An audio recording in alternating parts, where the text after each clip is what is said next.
M educator Kiran Karetha my nursing એકેડેમીના આ online digital platform ઉપર આપનું હાર્દિક સ્વાગત કરું છું.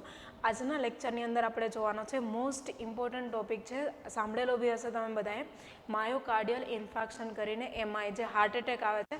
અત્યારે તો એના કેસીસની અંદર બી બહુ વધારે રાઇઝ જોવા મળે છે. તો કયા લોકોને થઈ શકે છે, માયોકાર્ડિયલ ઇન્ફાર્ક્શન શું છે, કઈ રીતના મેનેજ કરી શકીએ, કઈ રીતના આપણે ડિસીઝ છે એને પ્રિવેન્ટ કરી શકીએ છીએ. તો ઈચ એન્ડ એવરી ડિટેલ છે માયોકાર્ડિયલ ઇન્ફાર્ક્શનની, એ આપણે આજના લેક્ચરની અંદર જોઈશું. સૌથી પહેલાં સ્ટાર્ટ કરશું ડેફિનેશનથી.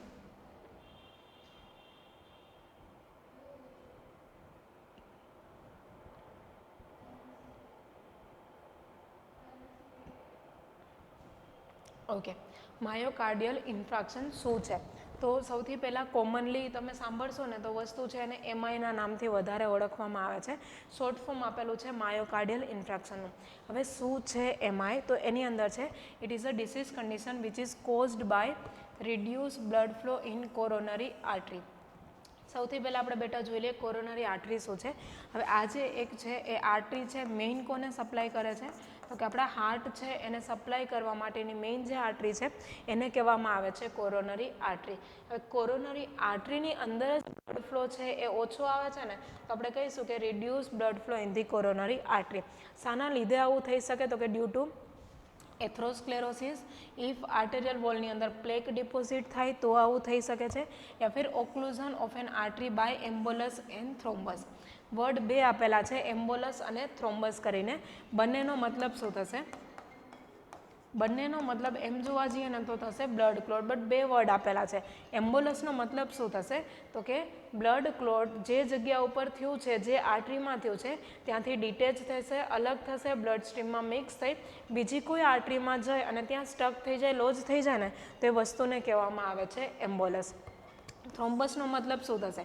જે આર્ટરીમાં ફોર્મ થયું છે ને ત્યાં ને ત્યાં રહીને તો એ વસ્તુને કહેવામાં આવે છે થ્રોમ્બસ. હવે એમ્બોલસ થશે કે થ્રોમ્બસ થશે કોરોનરી આર્ટરીની અંદર, બટ કરશે શું? માની લો કે આ બ્લડ ક્લોટ થઈ ગયેલું છે. હવે કોરોનરી આર્ટરીમાં જ ફોર્મ થયું ને તો આપણે કહીશું થ્રોમ્બસ છે.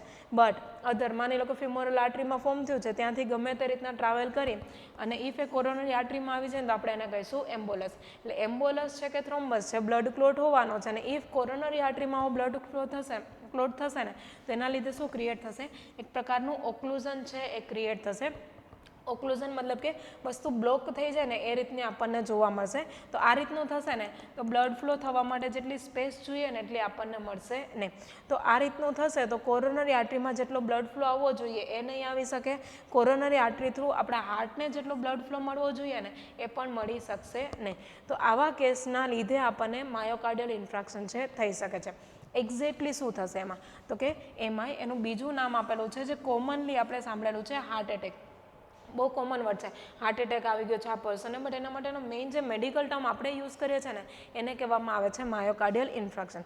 થશે શું? તો કે ઇરિવર્સિબલ ડેમેજ. ક્યાં ડેમેજ થશે? તો એની અંદર આપેલું છે માયોકાર્ડિયલ ટિશ્યુની અંદર. શું છે માયોકાર્ડિયલ ટિશ્યુ? માની લો કે હાર્ટ છે અને હાર્ટની અંદર આવી રીતના એના વોલના 3 લેયર આવેલા છે. સૌથી બહારનું જે છે એને કહેવામાં આવે છે પેરિકાર્ડિયમ. મિડનું જે લેયર છે એને કહેવામાં આવે છે માયોકાર્ડિયમ. અને ઇનરમોસ્ટ જે લેયર છે હાર્ટની વોલની અંદર એને કહેવામાં આવે છે એન્ડોકાર્ડિયમ. ઓકે, તો આવી રીતના એના જે લેયર છે એ આપણને જોવા મળે છે. એમાં સ્પેસિફિકલી અહીંયા પ્રોબ્લેમ ક્યાં આવશે? તો કે માયોકાર્ડિયલ ટિશ્યુમાં.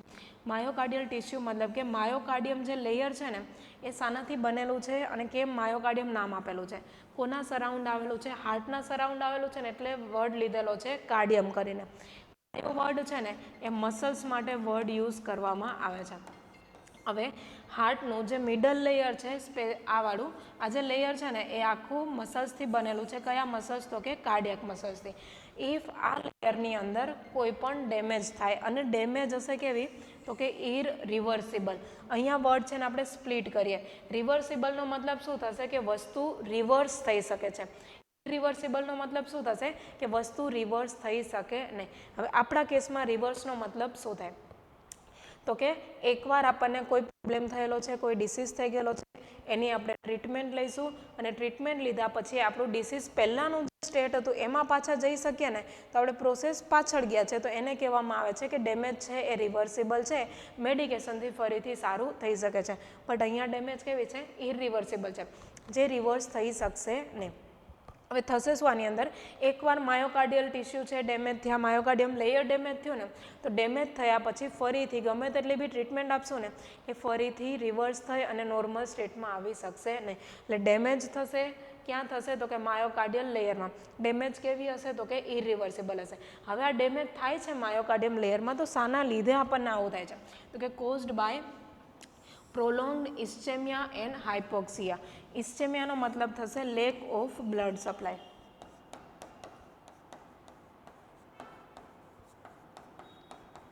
લેક ઓફ બ્લડ સપ્લાય મતલબ કે બ્લડ સપ્લાયની જેટલી રિક્વાયરમેન્ટ છે એ રિક્વાયરમેન્ટના અકોર્ડિંગ ના પહોંચી શકતું હોય ને તો આપણે એને કહેશું લેક ઓફ બ્લડ સપ્લાય, અને એના માટે મેડિકલ ટર્મ આપણે યુઝ કરશું ઇસ્ચેમિયા. તો આપણું જે માયોકાર્ડિયમ લેયર છે એને જોઈએ એટલું બ્લડ સપ્લાય નથી મળી રહેતું અને ઇનએડેક્વેટ અમાઉન્ટમાં બ્લડ સપ્લાય મળે ને તો એના લીધે જે કન્ડિશન ક્રિએટ થાય એને આપણે કહીશું ઇસ્ચેમિયા. નેક્સ્ટ છે હાઇપોક્સિયા. હાઇપોક્સિયાનો મતલબ શું થશે?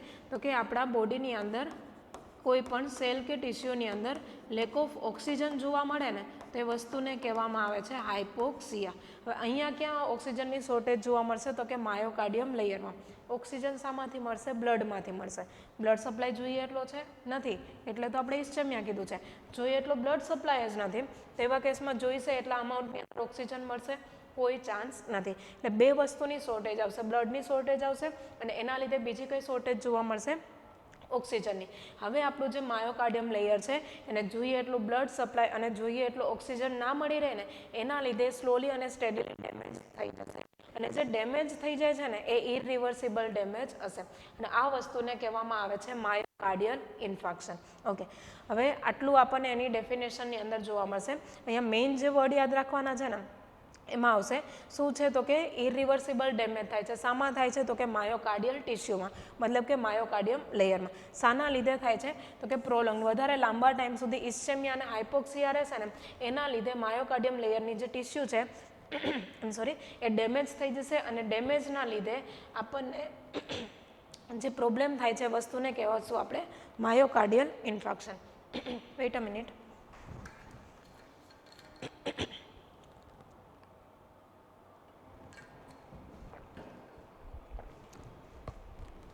ઓકે, નેક્સ્ટ આપણે મૂવ કરશું અનધર સબ ટોપિક ઉપર. મૂવ કરતાં પહેલાં આપણે સિમ્પલ જોઈ લઈએ કે રિયલ પિક્ચર એ કેવું જોવા મળી શકે. જુઓ અહીંયા આખું દેખાય છે. આ જે પોર્શન આપેલો છે ને કે જે આપણને યલોઇશ કલરનો દેખાય છે આ જે છે એ આપણે આપેલા છે હેલ્ધી મસલ.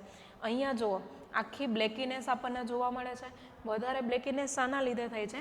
તો કે જોઈએ એટલો બ્લડ સપ્લાય નથી મળી રહ્યો અને જોઈએ એટલો ઓક્સિજન નથી મળી રહ્યો ને બંનેની શોર્ટેજના લીધે ત્યાંના જે ટિશ્યુ છે ને એનું ડેથ થઈ જશે. ટિશ્યુ છે એ ડાઈંગ થઈ જશે અને એના લીધે આપણી એ પર્ટિક્યુલર ટિશ્યુનો પાર્ટ છે ને વધારે બ્લેક કલર જેવો જોવા મળશે. જો આ રીતનું જોવા મળે તો એને કહેવામાં આવે છે માયોકાર્ડિયલ ઇન્ફાર્ક્શન.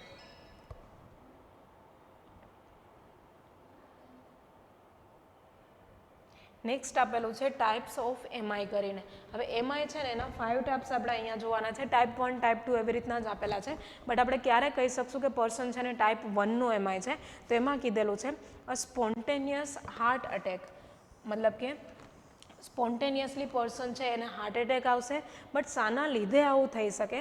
તો કે પ્રાઇમરી કોરોનરી ઇવેન્ટના લીધે, યા તો પ્લેક રપ્ચર થયું છે યા ફિર ઇરોઝન થઈ ગયેલું છે, મતલબ કે એથ્રોસ્ક્લેરોસિસ ફોર્મ થયું છે અને એના લીધે જોઈએ એટલું બ્લડ સપ્લાય નહીં મળતું તો એના લીધે આપણને સ્પોન્ટેનિયસ હાર્ટ એટેક આવી શકે. યા ફિર ઇરોઝન. ઇરોઝનનો મતલબ શું છે? સ્લોલી અને સ્ટેડીલી બ્લડ વેસલની વોલ છે એમાં ડેમેજ આવી જશે ને તો ડેમેજના લીધે જોઈએ એટલું બ્લડ ફ્લો છે માયોકાર્ડિયમ લેયરને પહોંચાડી શકશે નહીં. એટલે સ્પેસિફિકલી કોરોનરી આર્ટરીની અંદર એથ્રોસ્ક્લેરોસિસ કે ઇરોઝન જેવા ઇસ્યુ થયેલા છે અને એના લીધે જોઈએ એટલો બ્લડ સપ્લાય માયોકાર્ડિયમ લેયરને નથી મળી રહેતો હાર્ટના, તો એના લીધે આપણને માયોકાર્ડિયલ ઇન્ફ્રાક્શન થશે. તો એને સ્પેસિફિક આપણે કહીશું ટાઈપ 1 એમઆઈ. ટાઈપ 2 આપણે કોને કહી શકીએ? તો કે heart attack that occurs because of an imbalance between hearts oxygen supply and demand. કોને સપ્લાય કહીશું, કોને ડિમાન્ડ કહીશું? મારા હાર્ટને જેટલી બ્લડની રિક્વાયરમેન્ટ છે ને એને આપણે કહીશું ડિમાન્ડ, કે મને આટલું બ્લડ જોઈએ છે. એના પછી બોડી મારા હાર્ટને, કોરોનરી આર્ટરી છે એ હાર્ટને કેટલું બ્લડ આપે છે ને એને આપણે કહીશું સપ્લાય. જેટલી ડિમાન્ડ છે એટલો સપ્લાય હશે, કોઈ પ્રોબ્લેમ નથી. બટ ડિમાન્ડ વધી ગઈ છે અને સપ્લાય ઘટી જશે, ડિમાન્ડ હાઈ થઈ જશે અને સપ્લાય ઘટી જશે ને, તો એવા કેસની અંદર બંને વચ્ચે કેવું આવી જશે, ઇમ્બેલેન્સ આવી જશે. તો એ ઇમ્બેલેન્સના લીધે શું થશે કે આપણા હાર્ટને જોઈએ એટલું બ્લડ અને ઓક્સિજન મળશે નહીં. તો એના લીધે પણ આપણા માયોકાર્ડિયલ ટિશ્યુ છે એમાં ઇરિવર્સિબલ ડેમેજ થઈ શકે છે. આવું શાના લીધે થાય તો આપણે કહી શકીએ તો કે સિવિયર હાઇપરટેન્શન છે, યા ફિર એનિમિયા છે, યા ફિર કોરોનરી આર્ટરીની અંદર સ્પાઝમ થઈ ગયેલું છે. કોરોનરી આર્ટરીમાં કોઈ ડિસીઝ નથી થયો, એથ્રો કે ઇરોઝન જેવું, જસ્ટ યા તો આપણે બહુ સ્ટ્રેસ લીધું, એસએનએસ એક્ટિવેટ થઈ અને એના લીધે હોલ બોડીની અંદર કન્સ્ટ્રિક્શન થયું છે. એમાં કોરોનરી આર્ટરી છે એમાં પણ સ્પાઝમ કે કન્સ્ટ્રિક્શન થયું, તો એના લીધે આવું થઈ શકે છે. બહુ વધારે સિવિયર હાઇપરટેન્શન છે ને તો એના લીધે શું થશે, હાઇપરટેન્શનમાં કન્ટિન્યુઅસ હાઈ બીપીના લીધે આપણી આર્ટરીની વોલ છે એ ડેમેજ થઈ શકે છે, તો એના લીધે પણ આવું થઈ શકે. નેક્સ્ટ છે એનેમિયા. એનેમિયા નામની જે કન્ડિશન છે ને, સાની વેલ્યુ ડાઉન થઈ જશે, તો એની અંદર આવશે આરબીસીનું જે લેવલ છે ને એ ડિક્રીઝ થઈ જશે. હવે આરબીસીની અંદર એક પ્રોટીન આવેલું હોય છે જેને કહેવામાં આવે છે હિમોગ્લોબિન, અને હિમોગ્લોબિનનું મેઇન કામ શું છે તો કે ઓક્સિજન કેરી કરે છે. હવે આરબીસીની ખુદની વેલ્યુ ડાઉન છે તો એવા કેસની અંદર જોઈએ એટલું હિમોગ્લોબિન બોડીમાં હશે નહીં, અને હિમોગ્લોબિનનું અમાઉન્ટ ઓછું છે ને તો જોઈએ એટલું ઓક્સિજન કેરી કરી શકશે નહીં. એટલે શું થશે, બ્લડ સપ્લાય ઇનકેસ એનો પહોંચ્યો બી ને ફિર બી જોઈએ એટલું ઓક્સિજન એને મળી રહેશે નહીં. તો હાઇપરટેન્શન છે, એનેમિયા છે, યા ફિર સ્પાઝમ, આ રીતની કન્ડિશનના લીધે જો એમઆઈ થાય ને તો એને કહેવામાં આવે છે ટાઈપ 2 એમઆઈ. નેક્સ્ટ આપેલું છે ટાઈપ 3. સિમ્પલ આની અંદર સડન અનએક્સપેક્ટેડ કાર્ડિયાક ડેથ. કંઈ જ નહીં, સડનલી પર્સનને સપ્લાય ઓછો થઈ જાય છે અને ડિરેક્ટલી પર્સનનું એટ અ ટાઈમ ડેથ થઈ જાય ને તો એને કહેવામાં આવે છે ટાઈપ 3. એના પછી નેક્સ્ટ ટાઈપ આપેલો છે ટાઈપ 4 કરીને.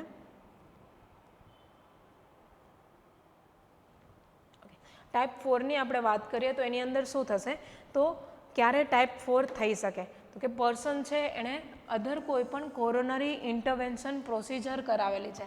કોરોનરી ઇન્ટરવેન્શન પ્રોસિજર મતલબ કે પર્સન છે કોરોનરી આર્ટરીને રિપેર કરાવેલી છે, ગ્રાફ્ટ મૂકીને રિપેર કરાવેલી છે, સ્ટેન્ટ મૂકીને રિપેર કરાવેલી છે, આર્ટરીને રિપેર કરેલી છે, કોઈ પણ પ્રોસિજરનો યુઝ કરીને. એ રિપેર થયા પછી જો આપણને હાર્ટ એટેક આવે ને તો એને કહેવામાં આવે છે ટાઈપ 4 માયોકાર્ડિયલ ઇન્ફ્રાક્શન. ટાઈપ 5ની અંદર સિમ્પલ છે, પર્સને CABG કરાવેલું છે, કોરોનરી આર્ટરી બાયપાસ ગ્રાફ્ટ. હવે તમને એવું થશે આમાં બી ગ્રાફ્ટ છે, આમાં બી ગ્રાફ્ટ છે, બટ અલગ શું છે આની અંદર, ઇફ કોરોનરી આર્ટરીમાં આપણે ગ્રાફ્ટ મૂકીએ કે સ્ટેન્ટ મૂકીએ ને તો એને આપણે સ્પેસિફિકલી એ આર્ટરીમાં મૂકેલો છે અને એની જ જગ્યા ઉપર મૂકેલો છે, આના લીધે થશે ને તો આપણે એને ટાઈપ 4 કહીશું. ટાઈપ 5 ક્યારે કહી શકીએ તો કે કોરોનરી આર્ટરી બાયપાસ ગ્રાફ્ટ કરેલો હોય. બાયપાસ કોને કહેવાય, માની લો કે આ કોરોનરી આર્ટરી છે અને આપણું હાર્ટ છે અને એ કોરોનરી આર્ટરી છે આપણા હાર્ટને બ્લડ સપ્લાય કરે છે, બટ આર્ટરીની અંદર કોઈ પણ ડેમેજ આવી ગઈ છે એના લીધે એ હાર્ટને જોઈએ એટલું બ્લડ સપ્લાય નથી કરી શકતી. તો એવા કેસની અંદર આપણે શું કરશું, આપણે એક અલગ બીજો વે ક્રિએટ કરશું, બાયપાસ નવો રસ્તો ક્રિએટ કરશું કે જ્યાંથી પર્સન છે એને બ્લડ સપ્લાય મળી રહે. તો આવી રીતના કોરોનરી આર્ટરીને રિપેર નથી કરી, આપણે શું કર્યું, એને આખી બ્લોક કરી અને બીજી જગ્યા ઉપર એક નવો જ રસ્તો બનાવી દીધેલો છે ને, તો પ્રોસિજરને કહેવામાં આવે છે કોરોનરી આર્ટરી બાયપાસ ગ્રાફ્ટ. આવી રીતના કોઈ બાયપાસવાળી પ્રોસિજર કરેલી છે અને એના લીધે એમાં આવશે ને તો આપણે એને કહીશું ટાઈપ 5. તો મેઇનલી કેટલા ટાઈપ છે, 5 ટાઈપ આપેલા છે. ટાઈપ 1માં શાના લીધે થઈ શકે તો કે કોરોનરી આર્ટરી સ્પેસિફિકલી એમાં પ્રોબ્લેમ છે. ટાઈપ 2 ક્યારે થઈ શકે તો કે હોલ બોડીમાં પ્રોબ્લેમ છે, યા તો આખામાં હાઇપરટેન્શન છે, યા તો હોલ બોડીમાં કન્સ્ટ્રિક્શન થયું છે, યા ફિર હોલ બોડીમાં એનેમિયા છે, તો એના લીધે થઈ શકે. ટાઈપ 3 શાના લીધે થઈ શકે, સિમ્પલ, સડનલી કાર્ડિયાક અરેસ્ટ આવી જાય તો એને આપણે કહી દઈશું ટાઈપ 3. ટાઈપ 4 કોને કહી શકીએ તો કે કોરોનરી આર્ટરીને ક્યારેય આપણે રિપેર કરાવેલી હોય પાસ્ટની અંદર અને એના લીધે પછી અટેક આવે ને તો એને આપણે કહીશું ટાઈપ 4. ટાઈપ 5 કોને કહી શકીએ કે સ્પેસિફિકલી ગ્રાફ્ટ બાયપાસ ગ્રાફ્ટ મુકાવેલો છે અને એના પછી જો એટેક આવશે ને તો એને આપણે કહીશું ટાઈપ 5. તો 5 ટાઈપ છે જે આપણને એમઆઈની અંદર જોવા મળી શકે છે. નેક્સ્ટ આપેલી છે ઇટિયોલોજી. હવે અહીંયા ઇટિયોલોજીની વાત કરીએ ને તો બે રીતના ફેક્ટર આપણને આપેલા છે, નોન મોડિફાયેબલ ફેક્ટર અને નેક્સ્ટ સ્લાઇડમાં આપણે જોઈશું મોડિફાયેબલ ફેક્ટર. ઓકે, હવે નોન મોડિફાયેબલ આપણે કોને કહી શકીએ, નોન મોડિફાયેબલ રિસ્ક ફેક્ટર મતલબ કે એવા રિસ્ક ફેક્ટર કે જેમાં આપણે કંઈ મોડિફાઈ ના કરી શકીએ, આપણે કોઈ ચેન્જ કરી જ શકીએ નહીં. તો એવા જે રિસ્ક ફેક્ટર છે ને એને આપણે કહીશું નોન મોડિફાયેબલ રિસ્ક ફેક્ટર. એની અંદર ફર્સ્ટ આપણને કીધેલો છે એજ. સર્ટેન એજ થશે ને તો એવા કેસની અંદર જેમ આપણી એજ થશે ને એમ આપણી વેસલ્સની પણ એજ થાય છે, જેને વાસ્ક્યુલર એજિંગ આપણે કહી શકીએ. તો આવી રીતના એજિંગ થશે ને તો ધીરે ધીરે આપણી બોડીની અંદર ડીજનરેશન સ્ટાર્ટ થઈ જાય છે, મતલબ કે સેલ છે ને એ ધીરે ધીરે ડિસ્ટ્રોય થવાનું સ્ટાર્ટ થઈ જાય છે. એમાં આપણી વેસલ્સની વોલની અંદર જે સેલ આવેલા છે ઇફ એ સ્લોલી ડિસ્ટ્રોય થઈ જશે યા ફિર આપણી વેસલ વોલ છે વીક પડી જશે ને તો એના લીધે જોઈએ એટલો બ્લડ સપ્લાય છે એ હાર્ટ સુધી પહોંચાડી શકશે નહીં. તો એજના લીધે પણ થઈ શકે છે. એજ જો નોન મોડિફાયેબલ છે, આપણે એમાં કોઈ ચેન્જ લાવી શકીએ નહીં, આપણે એને સ્ટોપ કરી બી શકીએ નહીં. નેક્સ્ટ આપેલું છે જેન્ડર કરીને. જેન્ડરની વાત કરીએ ને તો સ્પેસિફિકલી એમઆઈના કેસ છે એ મેનની અંદર વિમેનની કમ્પેરમાં હાયર કેસીસ જોવા મળે છે, તો બેઝિકલી કીધેલું છે 3 times more common in men than women. Women કરતાં મેનની અંદર 3 times કોમન આપણને જોવા મળે છે. કેમ આવું થાય છે? તો એના માટે ઘણા બધા ફેક્ટર રિસ્પોન્સિબલ છે. એક તો મેઇન છે એ લોકોને સ્ટ્રેસ વધારે લેતા હોય છે, બિકોઝ એ લોકોએ આખું ઘર ચલાવવાનું હોય છે, તો સ્ટ્રેસ વધારે આવે છે. એ લોકોની અંદર એંગરના રિલેટેડ ઇસ્યુ વધારે હોય છે, તો ગુસ્સાના લીધે વેસલ કન્સ્ટ્રિક્ટ થાય તો એના લીધે પણ આવું થઈ શકે છે.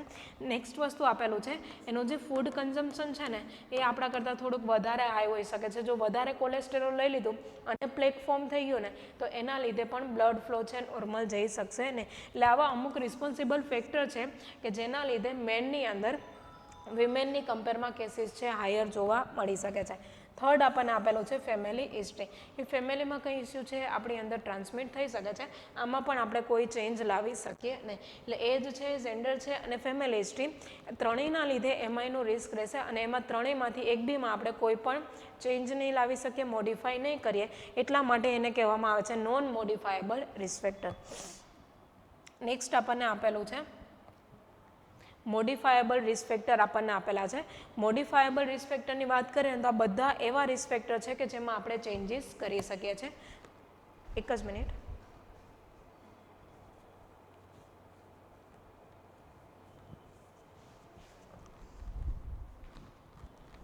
ઓકે, મોડિફાયેબલ જે રિસ્ક ફેક્ટર છે ને એમાં આપણે ચેન્જ કરી શકીએ છીએ. તો કયા કયા એની અંદર આપણને જોવા મળશે?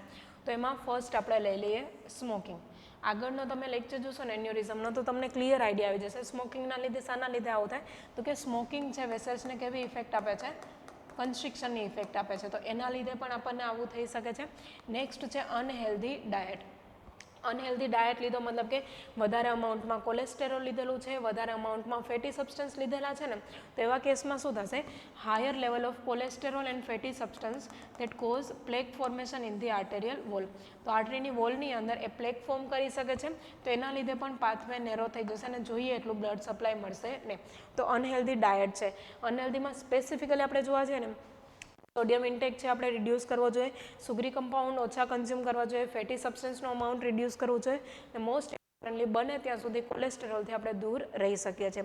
તો આ બધું છે ને અનહેલ્ધી ડાયટ છે. ઇફ એમાંથી કોઈ પણ વસ્તુ આપણે હાયર અમાઉન્ટમાં કન્ઝ્યુમ કરીએ ને તો આપણને એમઆઈનો રિસ્ક રહી શકે છે. નેક્સ્ટ છે સેડેન્ટરી લાઇફસ્ટાઇલ. સેડેન્ટરી લાઇફસ્ટાઇલ હશે ને તો હવે એક કોમન છે, આપણે એક્સરસાઇઝ કરશું ને તો એક્સરસાઇઝ છે એ શાની અંદર સૌથી વધારે ઇમ્પ્રુવમેન્ટ લાવી શકે? તો કે આપણા બ્લડ સર્ક્યુલેશનમાં. બેઝિકલી જ્યારે પણ આપણે એક્સરસાઇઝ કરશું આપણું બ્લડ સર્ક્યુલેશન છે એ ઇમ્પ્રૂવ થઈ શકે છે. બટ જો આપણી સેડેન્ટરી લાઇફસ્ટાઇલ છે, બેઠાડું જીવન છે ને, તો એવા કેસની અંદર જેમ એક્સરસાઇઝ બ્લડ સર્ક્યુલેશન ઇમ્પ્રૂવ કરી શકે ને એવી રીતના સેડેન્ટરી લાઇફસ્ટાઇલ છે ને એ બ્લડ સર્ક્યુલેશનને પુઅર કરી શકે છે. જો બ્લડ સર્ક્યુલેશન પુઅર અને એકદમ સ્લો થઈ ગયો ને એની અંદર ક્લોટ થવાના રિસ્ક છે ને એ વધી જશે.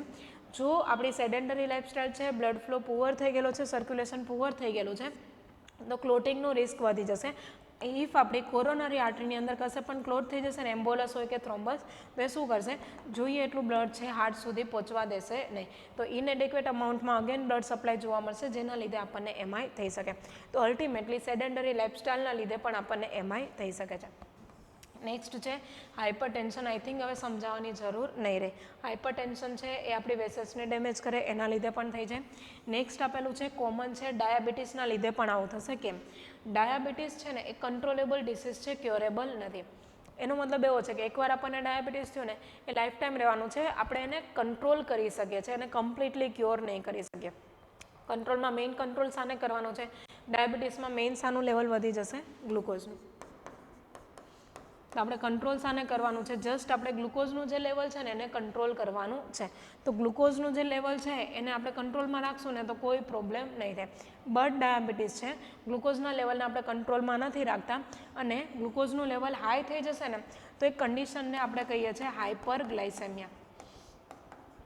આ જે હાઇપરગ્લાયસેમિયા છે ને એ આપણી વેસલ્સની જે વોલ છે ને એની ઇલાસ્ટિસિટીને આખી ડેમેજ કરી શકે છે. તો એના લીધે અગેન આપણી વેસલ એબનોર્મલ થશે અને બ્લડ સપ્લાયની અંદર ઇસ્યુ આવી શકે છે. તો ડાયાબિટીસના લીધે પણ આપણને એમાંય થઈ શકે. નેક્સ્ટ આપેલું છે એક્સેસિવ આલ્કોહોલ ઇન્ટેક. જો આગળ લખેલું છે એક્સેસિવ, ઓછા અમાઉન્ટમાં લઈશું ને વેસલ્સને ડાયલેટ કરે છે, બટ એક્સેસિવ અમાઉન્ટમાં લઈશું ને તો એ આપણી વેસલ્સ છે એને કન્સ્ટ્રિક્ટ કરી શકે છે. તો કન્સ્ટ્રિક્શનના લીધે અગેન આપણને એમાંયનો રિસ્ક રહી શકે છે. નેક્સ્ટ આપેલું છે સ્ટ્રેસ. અગેન સેમ છે, આપણે સ્ટ્રેસ વધારે લેશું, આપણી એક સિસ્ટમ એક્ટિવેટ થશે જેને આપણે કહીશું સિમ્પેથેટિક નર્વસ સિસ્ટમ. અને એ જે એસએનએસ છે ને આપણી વેસલ્સને અગેન કેવી કરશે? કન્સ્ટ્રિક્ટ કરશે. તો ફરીથી હાર્ટને જોઈએ એટલું બ્લડ સપ્લાય મળી રહેશે નહીં, માયોકાર્ડિયમને જોઈએ એટલું બ્લડ સપ્લાય મળશે નહીં. તો ફરીથી આપણને એમાંયનો રિસ્ક રહી શકે છે. એટલે આ બધા ફેક્ટર છે ને એ રિસ્ક ફેક્ટર છે જ, બટ જો વર્ડ મેઇન કયો લખેલો છે? મોડિફાયેબલ. આ બધામાં આપણે ચેન્જ લાવી શકીએ. સ્મોકિંગ છે, સીઝેસ કરી દો, સ્ટોપ કરી દો. અનહેલ્ધી ડાયટ છે, સાઈડમાં મૂકી દો, હેલ્ધી ડાયટ કન્ઝ્યુમ કરો, આવું રિસ્ક નહીં રહે. સેડેન્ટરી લાઇફસ્ટાઈલ છે, દિવસની અંદર એટલીસ્ટ 45 to 50 મિનિટ્સ 1 hour તમે એક્સરસાઇઝ કરી લો, બ્લડ સર્ક્યુલેશન ઇમ્પ્રૂવ થશે, એમાં એનું રિસ્ક નહીં રહે. હાઇપરટેન્શન છે, તો એવા કેસની અંદર જેના લીધે હાઇપરટેન્શન થઈ શકે એ બધી વસ્તુને અવોઇડ કરવાની. સોડિયમ ઓછું લેવાનું છે, સ્ટ્રેસ ઓછો લેવાનો છે. તો હાઇપરટેન્શનની વસ્તુથી આપણે દૂર જતું રહેવાનું છે. નેક્સ્ટ છે ઇનકેસ ડાયાબિટીસ છે તો એના સુગરના લેવલને, ગ્લુકોઝના લેવલને કંટ્રોલમાં રાખશું તો એમાંયનો રિસ્ક નહીં રહે. આલ્કોહોલ ઇન્ટેક કરીએ છીએ તો આલ્કોહોલનો ઇનકેસ નથી શકતા તો અમાઉન્ટ બહુ વધારે રિડ્યુસ કરી શકે, છોડી દેવું બેટર છે. બટ ઇનકેસ નથી છોડતું તો અમાઉન્ટ એકદમ ઓછું કરી દેશું તો પણ રિસ્ક છે ઘટી જશે. અને સ્ટ્રેસ છે, હવે સ્ટ્રેસ વગરની જિંદગી છે ને વિચારવી બી મુશ્કેલ બની શકે છે. બટ ઇફ આપણે સ્ટ્રેસ લઈએ છીએ ને તો એને મેનેજ કરતાં શીખી જવાનું. સ્ટ્રેસ હરેક પર્સનની લાઈફમાં આવવાનું છે, જેનાથી મેનેજ થાય. એક્ટિવિટી કરવાની છે, મ્યુઝિકથી સારું લાગે મ્યુઝિક સાંભળો, કોઈ એક્ટિવિટી પરફોર્મ કરો એનાથી સારું લાગે તો એક્ટિવિટી કરો છો, એરોમા થેરાપી સારી લાગે તો એ કરો, વસ્તુ ઓર્ગેનાઇઝ કરવી સારી લાગે તો એ કરો. એ સ્ટ્રેસ તમારી બોડીમાં જે રીતના મેનેજ થાય ને એ રીતના તમે મેનેજ કરી દેશો તો અગેન શું થશે? એમાં એનો રિસ્ક ઘટી જશે. એટલે બધામાં આપણે ચેન્જ લાવી શકીએ છીએ અને બધા દ્વારા આપણે એમાંય થવાથી બચી શકીએ છીએ. તો આ બધા છે આપણા modifiable risk factor. Okay, next આપણને આપેલી છે પેથોફિઝિયોલોજી, કે કઈ કઈ રીતના પ્રોસેસથી આપણને આ વસ્તુ થઈ શકે છે. 3 વસ્તુ જો ઉપર આપેલી છે, બધી વસ્તુથી આપણે અવેર છે. એથ્રોસ્ક્લેરોસિસ શું થશે? એક્સેસિવ કોલેસ્ટેરોલના લીધે આર્ટેરિયલ વોલમાં પ્લેક થશે. આર્ટેરિયલ વોલ છે, એથ્રોસ્ક્લેરોસિસ થઈ ગયું, પ્લેક ફોર્મ થઈ ગયું, તો એના લીધે શું થશે? આ જે આર્ટેરિયલ વોલ છે ને એની અંદર એક પ્રકારનું ઓબ્સ્ટ્રક્શન ક્રિએટ થશે અને જોઈએ એટલું જે નોર્મલી બ્લડ પાસ થઈ જવું જોઈતું હતું ને એટલું થઈ શકશે નહીં, એટલે ઓબ્સ્ટ્રક્શન ક્રિએટ થશે. નેક્સ્ટ આપેલું છે આર્ટેરિયલ સ્પાઝમ. નોર્મલ આવી રીતના આર્ટરી છે, સ્પાઝમ થશે, આર્ટરી આવી રીતના થઈ શકે. તો સ્પાઝમ થશે ને તો અગેન આમાંથી જેટલું બ્લડ પાસ થઈ શકે ને એટલું આમાંથી થઈ શકશે નહીં, તો ફરીથી પ્રોબ્લેમ આવી શકે છે. બટ એ પ્રોબ્લેમ કેવો છે? સડન છે, રિવર્સિબલ ઓબ્સ્ટ્રક્શન છે. મતલબ કે એકવાર વેસલ્સ છે નોર્મલ સ્ટેટમાંથી નેરો થાય ને તો ફરીથી આપણે એને નોર્મલ સ્ટેટમાં પણ લાવી શકીએ છીએ. એટલે આ વસ્તુ છે ને એને આપણે ફરીથી આમાં લાવી શકીએ છીએ. મતલબ કે ઓબ્સ્ટ્રક્શન થયું છે બટ રિવર્સ કરી શકે છે. જો રિવર્સ થશે કોઈ પ્રોબ્લેમ નથી. નેક્સ્ટ છે એથ્રોસ્ક્લેરોસિસ, પ્લેક થશે. અહીંયા પ્લેક લખેલું છે, જ્યાં પ્લેક સ્પ્લિટ આવશે. મતલબ કે જે પ્લેક ફોર્મ થયેલો છે ને ઘણીવાર આખો એ છે ને એ અલગ પડી શકે છે અને એના લીધે બહુ વધારે પડતી ડેમેજ છે ક્રિએટ કરી શકે છે. તો પ્લેક સ્પ્લિટ થઈ શકે છે યા ફિર થ્રોમ્બસ ફોર્મ થવો, મતલબ કે આ કોરોનરી આર્ટરી છે એની અંદર બ્લડ છે ક્લોટ ફોર્મ થઈ જશે. આમાંથી કોઈ પણ કેસ થશે ને તો એના લીધે શું થશે? ઓક્લુઝન ક્રિએટ થશે, મતલબ કે વસ્તુ છે ને બ્લોક જેવી થઈ જશે. તો એના લીધે પણ જોઈએ એટલો બ્લડ સપ્લાય મળશે નહીં. અહીંયા ઓબ્સ્ટ્રક્શન થશે, અહીંયા ઓબ્સ્ટ્રક્શન થશે અને અહીંયા પણ આખું ઓક્લુઝન આવી જશે. તો આ બધા કેસના લીધે શું થશે? ઇસ્ચેમિયા ક્રિએટ થશે. શું મતલબ થશે બેટા ઇસ્ચેમિયાનો? Lack of blood supply. હવે આપણી કોરોનરી આર્ટરીમાં આવા બધા પ્રોબ્લેમ, આ મેઇન આપણે કોરોનરી આર્ટરીની વાત કરીએ છીએ બેટા. કોરોનરી આર્ટરીમાં આ બધા પ્રોબ્લેમ થયેલા છે, તેના લીધે શું થશે? બ્લડ સપ્લાય જોઈએ એટલો પહોંચશે નહીં, એટલે એના લીધે શું ક્રિએટ થશે? ઇસ્ચેમિયા. જોઈએ એટલો બ્લડ સપ્લાય નથી મળતો, મેઇન બ્લડમાંથી આપણે કઈ વસ્તુ લઈએ છીએ? ઓક્સિજન. તો જોઈએ એટલું ઓક્સિજન મળશે નહીં, ઓક્સિજનની શોર્ટેજ આવશે તો એને આપણે કયો વર્ડ યુઝ કરશું? હાઇપોક્સિયા. એટલે હાર્ટની અંદર ઇસ્ચેમિયા ક્રિએટ થશે અને હાઇપોક્સિયા ક્રિએટ થશે. આ જે હાઇપોક્સિયા ક્રિએટ થયેલું છે ને એના લીધે ફરીથી બીજો પ્રોબ્લેમ થઈ શકે છે. કોરોનરીની અંદર થ્રોમ્બસ છે એ ફોર્મ થઈ શકે છે યા ફિર થ્રોમ્બોસિસ થઈ શકે છે. પ્રોબ્લેમ શું થશે? હાઇપોક્સિયા થશે. આપણી કોરોનરી આર્ટરી છે, હવે આર્ટરી છે એને ખુદને પણ ઓક્સિજનની રિક્વાયરમેન્ટ હોય છે, બટ એને જોઈએ એટલું ઓક્સિજનનો અમાઉન્ટ નહીં મળી રહે ને તો ધીરે ધીરે આ જે વોલ છે ને એ આખી ડિસ્ટ્રક્ટ થવા લાગશે અને અંદરનું લેયર છે ને આખું ડેમેજ થઈ જશે. સૌથી અંદર જે લેયર આવેલું હોય છે ને લાઈક આવી રીતના હશે, 3 વોલના લેયર આપણને ખબર છે, ટ્યુનિકા ઇન્ટિમા, ટ્યુનિકા મીડિયા અને ટ્યુનિકા એડવેન્ટિશિયા યા ફિર એક્સટર્ના. એની અંદર ટ્યુનિકા ઇન્ટિમાની અંદર એક લેયર આવેલું છે બેટા, જેને કહેવામાં આવે છે એન્ડોથેલિયલ લેયર. આ જે એન્ડોથેલિયલ લેયર છે ને એ સૌથી પહેલાં ડેમેજ થશે ઇફ અંદરથી કોઈ પણ ટાઈપનું પ્રેશર આવશે તો, બિકોઝ એ સૌથી અંદર આવેલું લેયર છે. એટલે જો આ એકવાર ડેમેજ થઈ ગયો ને તો એવા કેસની અંદર શું થશે? આપણી વેસલ વોલ ડેમેજ થઈ જશે અને જેવી વોલ ડેમેજ થશે ને એટલે ડિરેક્ટલી શું થશે?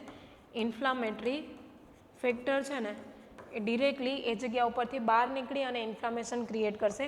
આ જે ઇન્ફ્લામેટરી ફેક્ટર્સ છે ને એ અટ્રેક્ટ કરશે એક વસ્તુને બ્લડમાંથી કઈ વસ્તુ એટ્રેક્ટ કરશે તો કે પ્લેટલેટ. હવે આ જે ઇન્ફ્લામેટરી મેડિએટર્સ છે યા ફિર ઇન્ફ્લામેટરી ફેક્ટર્સ છે ને એ એક્સપોઝ થશે, ડિરેક્ટલી કઈ વસ્તુને એટ્રેક્ટ કરશે? પ્લેટલેટને. એટલે પ્લેટલેટ શું થવા લાગશે? આ જે વોલ છે ને એની અંદર પ્લેટલેટ છે આવી રીતના એકસાથે ક્લમ્પ થવા લાગશે અને પ્લેટલેટ આખા ક્લમ્પ થઈ જશે ને ટુગેધર, તો એના લીધે આપણને શું થશે? બ્લડ ક્લોટ ફોર્મ થઈ શકે છે, જેને આપણે કહીશું થ્રોમ્બસ. અને હવે થ્રોમ્બસ થઈ જશે ને તો એવા કેસની અંદર જોઈએ એટલું બ્લડ સપ્લાય આપણા જે મસલ્સ છે, માયોકાર્ડિયમ લેયર છે એને મળી રહેશે નહીં. બહુ ટાઈમ સુધી બ્લડ સપ્લાય જોઈએ એટલો નથી, ઓક્સિજન જોઈએ એટલું નથી મળતું, તો એવા કેસની અંદર શું થશે? ત્યાંના જે સેલ છે, ટિશ્યુ છે ને માયોકાર્ડિયમ લેયરના, એનું ડેથ થઈ જશે, જેને કહેવામાં આવે છે નેક્રોસિસ. અને એકવાર ડેથ થઈ જશે ને એટલે આખો એટલો રિજિયન છે આપણને બ્લેક કલરનો જોવા મળી શકે છે. તો આ આપેલી છે પેથોફિઝિયોલોજી કે આવી રીતના આપણને એમાંય થઈ શકે છે આ બધા કોઝિસના લીધે.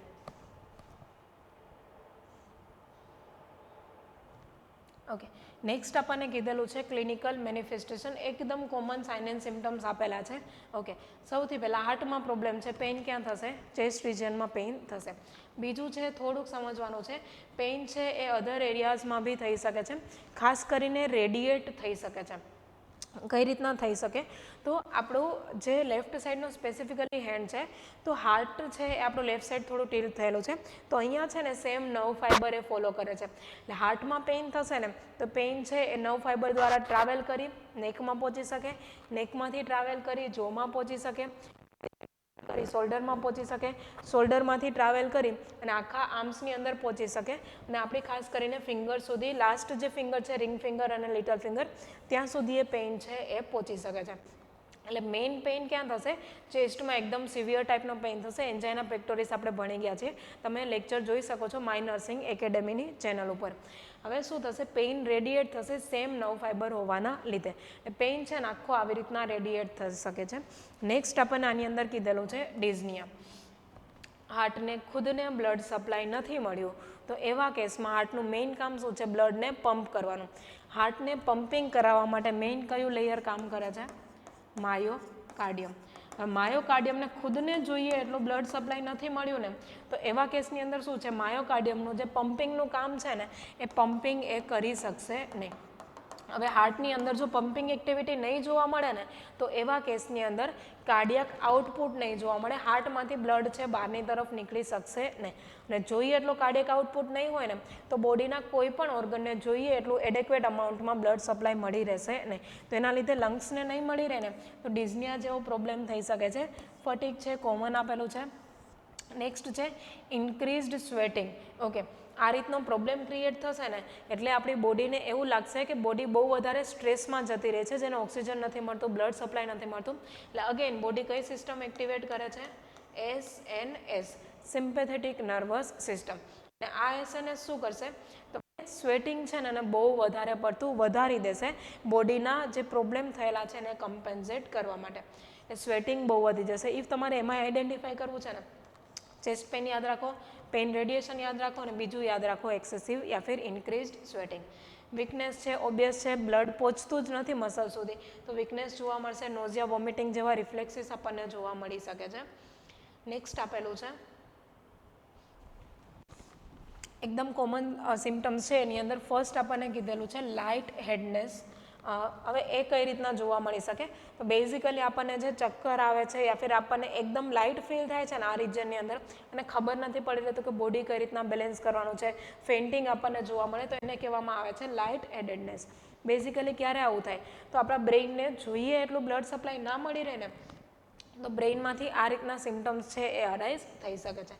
નેક્સ્ટ છે પાલ્પિટેશન, એકદમ કોમન સિમ્ટમ્સમાં આવશે. પાલ્પિટેશન યા ફિર પાઉન્ડિંગ હાર્ટ તમે કહી શકો છો.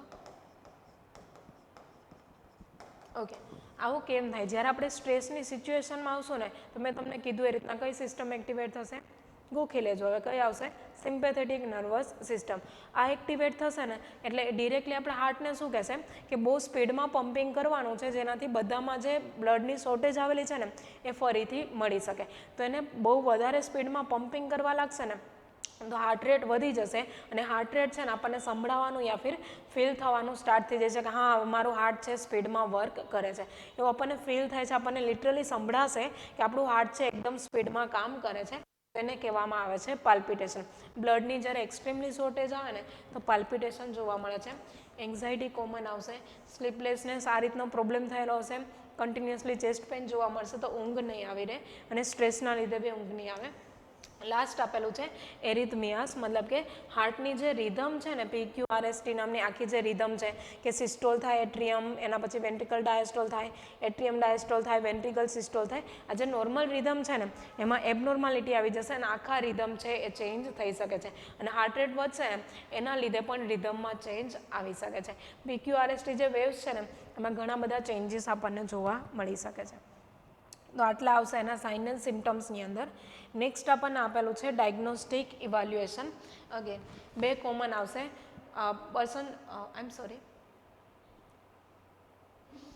બે કોમન આપણને જોવા મળશે, એમાં છે હિસ્ટ્રી કલેક્શન અને ફિઝિકલ એક્ઝામિનેશન.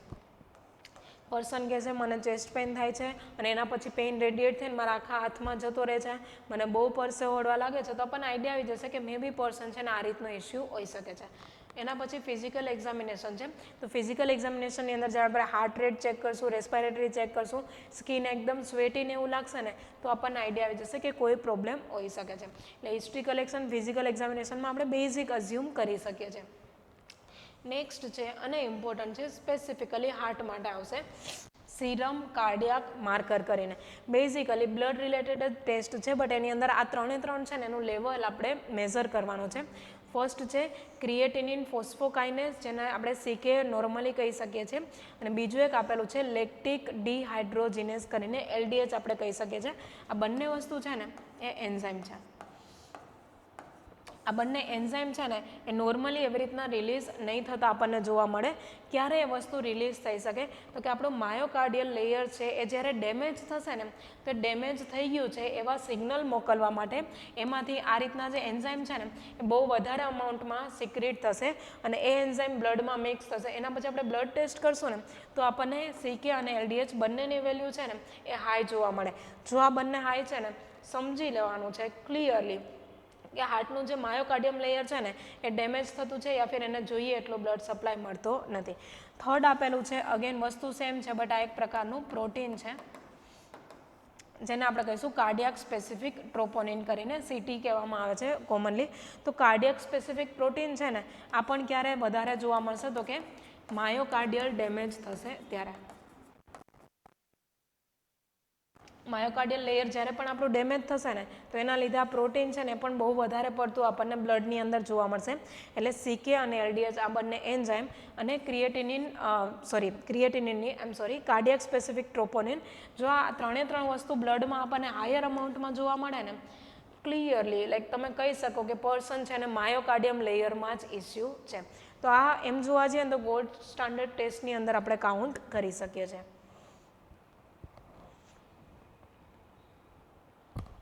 નેક્સ્ટ ટેસ્ટ આપેલા છે, બધા તમે સાંભળેલા હશે. એની અંદર ફર્સ્ટ છે ઇસીજી ચેન્જીસ.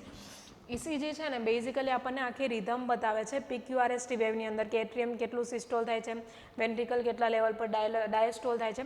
તો સિસ્ટોલ ડાયસ્ટોલનું આખું રિધમ છે ને આપણને ઇસીજીમાં જોવા મળશે. હવે માયોકાર્ડિયમ આખું જ ડેમેજ થઈ ગયું છે, પમ્પિંગ જ નોર્મલ નથી ને, ની અંદર આપણને બહુ વધારે પડતા મેજર ચેન્જીસ છે જોવા મળી શકે છે. એટલે ઇસીજી કરશું જેમાં ચેન્જીસ આવશે તો કહી શકીએ કે હાર્ટમાં ઇસ્યુ હોઈ શકે છે. નેક્સ્ટ આપણને કીધેલું છે એમઆરઆઈ. પર્સન છે એના હાર્ટ રિજિયનનું આપણે એમઆરઆઈ કરશું. એમઆરઆઈની અંદર કશે ડેમેજ આવી ગયા હશે ને તો એરિયા આપણને હાઇલાઇટ થઈને દેખાઈ શકે છે. જો માયોકાર્ડિયમ લેયરની અંદર સેલ કે ટિશ્યુનું ડેથ થઈ ગયું હશે ને તો આપણને એમઆરઆઈની અંદર દેખાઈ શકે છે. નેક્સ્ટ આપેલું છે એન્જિયોગ્રાફી કરીને. એન્જિયોગ્રાફી છે અગેન આર્ટરી માટે આપણે આ ટેસ્ટ કરવાનો છે, આર્ટરીનું સ્પેસિફિક સ્ટ્રક્ચર માટે. ઓકે, હવે આર્ટરીનું સ્ટ્રક્ચર બરાબર છે કે નહીં એના માટે આપણે ટેસ્ટ કરશું એન્જિયોગ્રાફી. આપણે વાત કરીએ એ રીતના કે સૌથી પહેલાં શું કરવાનું, ડાય ઇન્જેક્ટ કરવાની. ડાય ઇન્જેક્ટ કર્યા પછી એક્સરે લેવાનો. આ જે ડાય ઇન્જેક્ટ કરેલી છે ને એ વેસલ્સની વોલ ઉપર આવી રીતના સેટ થઈ જશે. એના પછી એક્સરે લેશું ને તો આ જે ડોટેડ લાઇન કે જ્યાં ડાય ડિપોઝિટ સેટ થઈ છે ને એરિયા આપણને હાઇલાઇટ થઈને દેખાશે. એટલે માની લો કે આપણી કોરોનાની આર્ટરી છે અને અહીંયા બ્લડ છે એ ક્લોટ થયેલું છે, તો ડાય ઇન્જેક્ટ કરશું ને તો આવી રીતના સેટ થશે. બરાબર છે. તો આનાથી આપણને આઈડિયા આવી જશે કે કંઈક તો ઓબ્સ્ટ્રક્શન છે કે જે આની અંદર જોવા મળે છે. નેક્સ્ટ આપેલું છે પેટ સ્કેન કરીને. પેટ સ્કેનનું પૂરું નામ છે પોઝિટ્રોન emission tomography.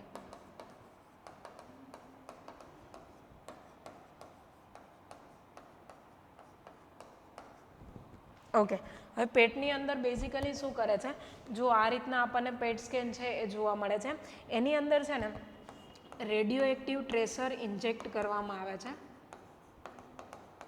Radio active tracer એની અંદર પણ લાઈક સોડિયમ નહીં, એની અંદર નાઇટ્રોજન ચાલી શકે છે, ઓક્સિજન ચાલી શકે છે અને ગ્લુકોઝ પણ ચાલી શકે છે. બટ બેસ્ટ જે રેડિયો એક્ટિવ ટ્રેસર છે ને જે યુઝ કરવામાં આવે છે એની અંદર આવશે F18 કરીને. એફ છે ને એનું અહીંયા નામ થશે ડીઓક્સી ગ્લુકોઝ. ઓકે, આ જે F18 છે ને રેડિયો એક્ટિવ ટ્રેસર છે. બેઝિકલી પર્સનનો જ્યારે આપણે પેટ કરવાનો છે ને એની પહેલાં F18 છે એ આપણે પર્સનની અંદર એડમિનિસ્ટર કરવાનું છે. એના પછી પેટ સ્કેન કરશું ને તો આ વસ્તુ છે એ હાઇલાઇટ એરિયા બતાવશે અને એનાથી પેટ સ્કેનમાં આપણને બેસ્ટ રિઝલ્ટ મળી શકે છે. તો પેટ સ્કેન આપણે પરફોર્મ કરી શકીએ. કોમનની અંદર આવશે ચેસ્ટ એક્સરે. ઓકે, તો આટલા આવશે ડાયગ્નોસ્ટિક ઇવાલ્યુએશન કે જે આપણે એમઆઈ છે કે નહીં એ ડિટેક્ટ કરવા માટે કરી શકીએ. ઓકે, નેક્સ્ટ કીધેલું છે મેનેજમેન્ટ આપેલું છે. મેનેજમેન્ટ છે ને એ આપણને અહીંયા બે રીતના આપેલું છે, નોન ફાર્મેકોલોજીકલ અને ફાર્મેકોલોજીકલ. નોન ફાર્મેકોલોજીકલ છે ને એમાં મેડિસિન નથી લેવાની, એના સિવાય કઈ રીતના આપણે થોડા ઘણા સિમ્ટમ્સમાં ચેન્જીસ લાવી શકીએ છીએ. તો એની અંદર ફર્સ્ટ આપણને કીધેલું છે counselling and education of the patient. જે પણ પર્સન આવે એ સાંભળશે ને કે એને હાર્ટ એટેક આવેલો છે તો આપણા બી મનમાં જો હાર્ટ એટેક આવે ને તો આપણે ડિરેક્ટલી એને ડેથ સાથે રિલેટ કરી શકીએ કે હવે આ પર્સન મરી જવાનું છે, હવે વધારે નહીં જીવી શકે. તો પેશન્ટના મગજની અંદર સેમ ડાઉટ હોઈ શકે છે. તો સૌથી પહેલાં કાઉન્સેલ કરવાનું કે જરૂરી નથી કે તમને એમાંય થયો છે એનો મતલબ તમારું ડેથ થઈ જવાનું છે. આપણે એને ટ્રીટ કરી શકીએ છીએ અને સર્જિકલી પણ વસ્તુને રિપેર કરી શકીએ છીએ. એટલે પેશન્ટને કાઉન્સેલ કરવાનું અને એજ્યુકેશન આપવાનું કે ઇફ એકવાર એમઆઈ થઈ ગયું છે તો એના પછી કયા સ્ટેપ છે જે આપણે ધ્યાનમાં લેશું કે કઈ વસ્તુ આપણે અવોઇડ કરી શકીએ. તો એવું બધું બેઝિક એજ્યુકેશન આપવાનું છે. એના પછી છે લાઇફસ્ટાઇલ મેઝર્સ. એકવાર આપણને હાર્ટ એટેક આવી ગયો ને તો જેના લીધે હાર્ટ એટેક આવી શકે ને બધી વસ્તુથી દૂર જતું રહેવાનું છે. જો નીચે આપેલી છે સ્મોકિંગ છે કમ્પ્લીટલી સ્ટોપ કરી દેવાનું, સિઝેસ કરવાનું, આલ્કોહોલ ઇન્ટેકને અવોઇડ કરી દેવાનું છે, ડાયટ અને ન્યુટ્રિશનમાં ધ્યાન રાખવાનું છે, અને સોલ્ટ છે એને રેસ્ટ્રિક્ટ કરવાનું છે. વધારે પડતું સોડિયમ આપણે લેવાનું નથી. આ બધી વસ્તુ છે ને આપણે મોડિફાયેબલ રિસ્ક ફેક્ટરમાં જોયેલી છે. તે બધી વસ્તુ છે ને એનાથી દૂર રહેશું ને તો ઓટોમેટિકલી આપણે થોડું એકવાર એમાંય થઈ ગયું ને એના પછી એટલીસ્ટ આ બધી વસ્તુથી દૂર રહેશું ને તો સિમ્ટમ્સની સિવિયારિટી આપણે ઘટાડી શકીએ છીએ. બાકી નોર્મલી બી એમાંય થયો કે નથી થયો, અમુક વસ્તુ છે સ્મોકિંગ છે, આલ્કોહોલ છે, કે ફિર સોલ્ટનું અમાઉન્ટ ઓછું લેવા, આ બધી વસ્તુ આપણે નોર્મલી પણ ધ્યાનમાં રાખવાની હોય છે. નેક્સ્ટ આપણને કીધેલું છે ફાર્મેકોલોજીકલ મેનેજમેન્ટ. ફાર્મેકોલોજીકલ મેનેજમેન્ટની અંદર ફર્સ્ટ આપણને કીધેલું છે થ્રોમ્બોલાઇટિક મેડિકેશન. હવે થ્રોમ્બોલાઇટિક મેડિકેશન નામ જ જુઓ, થ્રોમ્બો શાના રિલેટેડ લાગે છે? થ્રોમ્બસના રિલેટેડ. અને લાઇટિકનો મતલબ શું થશે? બ્રેકડાઉન કરવું. તો બેઝિકલી આપણી જે કોરોનરી આર્ટરી છે ઇફ એની અંદર થ્રોમ્બસ ફોર્મ થયું છે યા ફિર એમ્બોલિઝમ છે એને આપણે બ્રેકડાઉન કરવું છે ને, તો એને બ્રેકડાઉન કરવા માટે જે ગ્રુપની મેડિકેશન યુઝ કરશું ને એને કહેવામાં આવે છે થ્રોમ્બોલાઇટિક મેડિકેશન. યાદ કરો ડેફિનેશનમાં જ આપણે જોયું હતું કે આવી રીતના થ્રોમ્બસ કે એમ્બોલિઝમ થઈ જશે ને તેના લીધે બ્લડ સપ્લાયની અંદર ઇસ્યુ આવી શકે છે. તો આ રીતનું ઇનકેસ ફોર્મ થઈ ગયું ને તો એવા કેસની અંદર સૌથી પહેલાં આપણે શું કરશું? આ ક્લોટ છે એને બ્રેકડાઉન કરી દઈશું, જેનાથી અહીંયાથી બ્લડ ફ્લો છે એ ફરીથી રિકવર થઈ શકે. આ એક વસ્તુ આપણે કરી શકીએ છીએ બ્લડ ફ્લોને ફરીથી રિસ્ટાર્ટ કરવા માટે. થ્રોમ્બોલાઇટિકમાં કઈ કઈ મેડિકેશન યુઝ કરી શકીએ તેની અંદર છે આલ્ટેપ્લેસ છે, રેટેપ્લેસ છે, ટેનેક્ટેપ્લેસ છે. પાછળ પ્લેસવાળી જે મેડિકેશન આવે છે ને એ બધી આવશે થ્રોમ્બોલાઇટિક મેડિકેશનની અંદર. તો થ્રોમ્બસ છે એને આપણે બ્રેકડાઉન કરી શકીએ છીએ અને એનાથી બ્લડ ફ્લો છે એને આપણે થોડો રિસ્ટોર કરી શકીએ. નેક્સ્ટ આપણને કીધેલું છે અધર કઈ મેડિકેશનથી મેનેજ કરી શકીએ. એની અંદર આપેલું છે એન્ટીકોગ્યુલન્ટ. વર્ડની અંદર અગેન નામ જ જોઈશું, કોગ્યુલેશનનો મતલબ શું થાય? બ્લડ ક્લોટ થવું. આગળ કયો વર્ડ એન્ટી, તો એન્ટીનો મતલબ છે બ્લડ ક્લોટ થવા દેવાનું નથી. હવે એન્ટીકોગ્યુલન્ટ છે ને એકવાર બ્લડ ક્લોટ થઈ ગયો ને એમાં કોઈ ચેન્જીસ લાવી શકશે નહીં. બટ ફર્ધર આપણે બ્લડ ક્લોટ થાય એને પ્રિવેન્ટ કરવું હોય ને ક્લોટ ફોર્મેશનને તો એના માટે આપણે એન્ટીકોગ્યુલન્ટ આપવાની છે. એકવાર ક્લોટ ફોર્મ થયું ને મતલબ સમજી જવાનું કે બોડીમાં બીજે પણ ક્લોટ ફોર્મ થઈ શકે છે. ડિરેક્ટલી કઈ મેડિકેશન સ્ટાર્ટ કરી શકીએ? એન્ટીકોગ્યુલન્ટ મેડિકેશન. કોમનલી સાંભળેલી હશે હિપેરિન છે જે વાઇડલી યુઝ કરવામાં આવે છે. એ ફર્ધર ક્લોટ છે એને ફોર્મ થવા દેશે નહીં. નેક્સ્ટ આપણને આપેલી છે એન્ટી પ્લેટલેટ એજન્ટ કરીને. હવે પ્લેટલેટ છે ને એ પ્લેટલેટ એકસાથે જોડાઈ જાય, ક્લમ્પ થઈ જાય ને તો એના લીધે પણ બ્લડ ક્લોટ થઈ શકે છે. તો પ્લેટલેટ એકબીજા સાથે ક્લમ્પ ના થાય, જોડાય નહીં અને ક્લોટ ફોર્મ ના થાય ને એના માટેની મેડિકેશનને કહેવામાં આવે છે એન્ટી પ્લેટલેટ મેડિકેશન.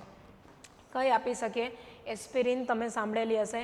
એના પછી ક્લોપિડોગ્રેલ આપણે આપી શકીએ છીએ, પ્રાસુગ્રેલ છે એ આપણે આપી શકીએ છીએ, એના પછી ટીકાગ્રેલોર છે એ આપણે આપી શકીએ છીએ. તો આ રીતની મેડિકેશન છે જે આપણે યુઝ કરી શકીએ. કોમનલી યુઝ થતી એન્ટીપ્લેટલેટ મેડિકેશનની અંદર આવશે એસ્પિરિન, જે કોઈ પણ જગ્યા ઉપર પ્લેટલેટ ક્લમ્પ થાય છે ને તો એને ક્લમ્પ થવા દેશે નહીં. બિકોઝ આ ક્લમ્પ થાય અને કઈ વસ્તુ ફોર્મ કરશે? ક્લોટ ફોર્મ કરી શકે છે અને ફરીથી બ્લડ સપ્લાયમાં ઇસ્યુ આવી શકે છે. એટલે આવું ના થાય ને એના માટે મેડિકેશન આપણે કઈ લેવાની રહેશે? Anti platelet medication. Okay, next આપણને આપેલું છે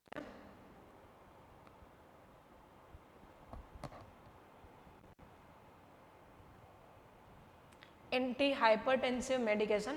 મેં તમને કીધું એ રીતના કે ઇફ પર્સનને હાઇપરટેન્શન હશે ને વેસલ ડેમેજ થાય ને ફરીથી પ્રોબ્લેમ થઈ શકે છે. એટલે એન્ટી હાઇપરટેન્શનથી બચવા માટે એકવાર થઈ ગયું છે હવે એને ટ્રીટ કરવા માટે જેટલી મેડિકેશન લેવાતી હોય ને એ પર્સને અપ્રોપ્રિએટ મેડિકેશન છે ડૉક્ટરના પ્રિસ્ક્રિપ્શન પ્રમાણે લેવાની છે. ફર્સ્ટ આવે છે બીટા બ્લોકર. બીટા બ્લોકર શું છે? એ આપણી હાર્ટની જે કોન્ટ્રાક્ટેબિલિટી છે ને એને ઓછી કરી દેશે, હાર્ટ ઉપર લોડ આવવા દેશે નહીં. એટલે બીટા બ્લોકર લેવાની છે જેનાથી હાઇપરટેન્શનમાં રિલીફ મળશે. એસીઈ ઇન્હિબિટર આપણે લેવાની છે. હવે એસી ઇન્હિબિટર શું કરે છે? એક સિસ્ટમ તમે સાંભળેલી હશે રાસ કરીને, એનું નામ છે પૂરું નામ રેનિન એન્જિયોટેન્સિન આલ્ડોસ્ટેરોન સિસ્ટમ. હવે આ જે રાસ છે ને એ શું કરી શકે? કે એના લીધે છે ને આપણને હાઇપરટેન્શન થઈ જાય. નોર્મલી શું થાય કે લો બીપી હોય ને તો રાસ એક્ટિવેટ થશે ને તો કામ ચાલી શકે, બટ રાસ છે એ ઓવર એક્ટિવેટ થઈ ગઈ. માની લો કે ઓવરલી કામ કરે છે ને તો એવા કેસની અંદર આપણને હાઇપરટેન્શન થઈ શકે છે. રાસ શું છે, કઈ રીતના વર્ક કરે છે, ડિટેલ જાણવી હોય ને તમે આર્ટેરિયોસ્ક્લેરોસિસવાળો લેક્ચર છે એ જોઈ શકો છો. તો આપણે શું કરવાનું છે, મેઇન થશે શું, એક એન્જિયોટેન્સિન બનશે અને એન્જિયોટેન્સિન 1 બનશે ને એને આપણે 2માં કન્વર્ટ થવા દેવાનું નથી. અને 1માંથી 2ને કન્વર્ટ કરવા માટે જે એન્ઝાઇમ કામ કરે છે ને એનું નામ છે ACE, એન્જિયોટેન્સિન કન્વર્ટિંગ એન્ઝાઇમ. તો એવું ના થાય ને એટલા માટે એન્ઝાઇમની એક્ટિવિટીને જ આપણે સ્ટોપ કરવાની છે. ઇફ 2 બની ગયો ને એ કરશે કન્સ્ટ્રિક્શન થશે, ફરીથી પ્રોબ્લેમ છે, હાઇપરટેન્શન છે ક્રિએટ થઈ શકે. 2ને આપણે બનવા દેવાનું નથી અને 1માંથી 2 બનવા માટે એન્ઝાઇમ કયો જરૂરી છે, ACE. તો આની જ એક્ટિવિટીને ઇન્હિબિટ કરશું તો એને કહેવામાં આવે છે ACE ઇન્હિબિટર. નેક્સ્ટ છે એન્જિયોટેન્સિન 2 રિસેપ્ટર બ્લોકર. ઇન કેસ 1માંથી 2 બની બી ગયો તો એવા કેસની અંદર બનેલો જે 2 છે ને એન્જિયોટેન્સિન 2 એને રિસેપ્ટર સાથે બાઇન્ડ થવું જરૂરી છે. જ્યાં સુધી બાઇન્ડ નહીં થાય ને ત્યાં સુધી એ કન્સ્ટ્રિક્શનની એક્ટિવિટી કરી શકશે નહીં. એટલે એકવાર બાઇન્ડ થઈ ગયું ને તો એ કન્સ્ટ્રિક્શન કરી શકશે. આપણે શું કરવાનું છે, આ જે રિસેપ્ટર સાથે બાઇન્ડ થાય ને એને આપણે અટકાવવાનું છે. રિસેપ્ટરને આપણે શું કરશું, આ મેડિકેશન આપી અને બ્લોક કરી દઈશું. એકવાર મેડિકેશન અહીંયા અટેચ થઈ ગઈ ને તો પછી એન્જિયોટેન્સિન 2 બનેલો બી હશે ને તો ત્યાં અટેચ થઈ શકશે નહીં. તો આવી રીતના રિસેપ્ટરને બ્લોક કરી શકીએ છીએ.